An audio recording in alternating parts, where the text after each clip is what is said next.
আসসালামু আলাইকুম। শিক্ষা মন্ত্রণালয়ের কারিগরি ও মাদ্রাসা শিক্ষা বিভাগ থেকে একটি নিয়োগ বিজ্ঞপ্তি প্রকাশ করা হয়েছে 14 মে 2025। নিয়োগ বিজ্ঞপ্তির পদ এবং পদের যোগ্যতা সম্পর্কে এখন জানা যাক। প্রথমে রয়েছে ক্যাটালগার, গ্রেড 12, পদ রয়েছে একটি।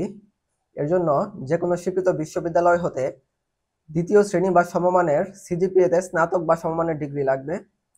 কোনো স্বীকৃত প্রতিষ্ঠান থেকে গ্রন্থাগার বা তথ্য বিজ্ঞানে ডিপ্লোমা প্রয়োজন হবে এবং কম্পিউটারে এমএস অফিস অর্থাৎ মাইক্রোসফট অফিসে কাজ করার দক্ষতা প্রয়োজন হবে।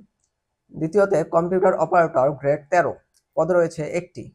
যে কোনো স্বীকৃত বিশ্ববিদ্যালয় হতে বিজ্ঞান বিভাগে স্নাতক বা সমমানের ডিগ্রি, কম্পিউটার টাইপিংয়ে বাংলায় 25 ও ইংরেজিতে 30 শব্দের গতিসহ স্ট্যান্ডার্ড অ্যাপটিটিউড টেস্টে উত্তীর্ণ হতে হবে। 60 মুদ্রাক্ষরিক কাম কম্পিউটার অপারেটর, গ্রেড 13, পদ রয়েছে দুইটি। যে কোনো স্বীকৃত বিশ্ববিদ্যালয় হতে স্নাতক বা সমমানের ডিগ্রি, কম্পিউটারে প্রশিক্ষণপ্রাপ্ত, ষাটলিপিতে সর্বনিম্ন গতি বাংলায় 45 এবং ইংরেজিতে 70 শব্দ। কম্পিউটার টাইপিংয়ে সর্বনিম্ন গতি প্রতি মিনিটে ইংরেজিতে 30 ও বাংলায় 25 শব্দ।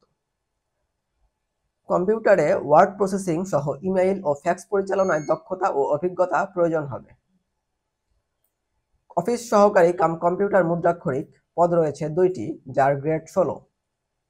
যে কোনো স্বীকৃত বোর্ড হতে উচ্চ মাধ্যমিক অর্থাৎ ইন্টার বা সমমান পরীক্ষায় উত্তীর্ণ হতে হবে, কম্পিউটারে প্রশিক্ষণপ্রাপ্ত হতে হবে, কম্পিউটার টাইপিংয়ে প্রতি মিনিটে গতি থাকবে ইংরেজিতে 20 শব্দ এবং বাংলায় 20 শব্দ। কম্পিউটারে ওয়ার্ড প্রসেসিং সহ ইমেইল ও ফ্যাক্স পরিচালনার দক্ষতা ও অভিজ্ঞতা প্রয়োজন হবে। সর্বশেষে অফিস সহায়ক অর্থাৎ গ্রেড 20 এর পদ রয়েছে দুইটি। যে কোনো স্বীকৃত বোর্ড হতে এসএসসি অর্থাৎ মাধ্যমিক স্কুল সার্টিফিকেট বা এসএসসি বা সমমানের পরীক্ষা উত্তীর্ণ হতে হবে। এবার আবেদনপত্র বিষয়ে কিছু তথ্যে আসা যাক।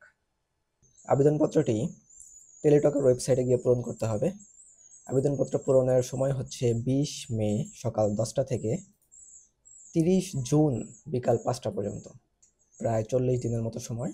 আবেদনপত্রের ফি হচ্ছে 1 নং ক্রমিক পরীক্ষার জন্য 168 টাকা, 2, 3 ও 4 নং পরীক্ষার জন্য 112 টাকা, 5 নং পরীক্ষার জন্য 56 টাকা। তবে যদি কেউ অনগ্রসর প্রার্থীদের মধ্যে থেকে থাকে, অর্থাৎ ক্ষুদ্র নৃগোষ্ঠী, শারীরিক প্রতিবন্ধী অথবা তৃতীয় লিঙ্গ, সেক্ষেত্রে যে কোনো পদে আবেদনের ক্ষেত্রেই 56 টাকা ফি জমা দিতে হবে। টাকা জমা দানের নিয়ম হচ্ছে প্রথম এসএমএসে TMED স্পেস ইউজার আইডিটি লিখতে হবে। ইউজার আইডিটা আবেদনপত্র পূরণ করার পরে দেয়া হবে এবং এটা লিখে পাঠিয়ে দিতে হবে 16222 নাম্বারে। একটি রিপ্লাই আসবে পিন নাম্বার সহ।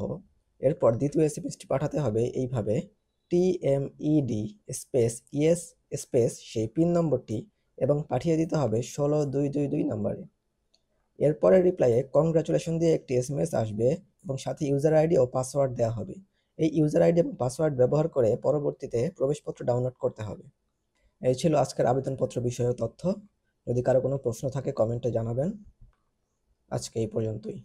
ধন্যবাদ সবাইকে। আসসালামু আলাইকুম।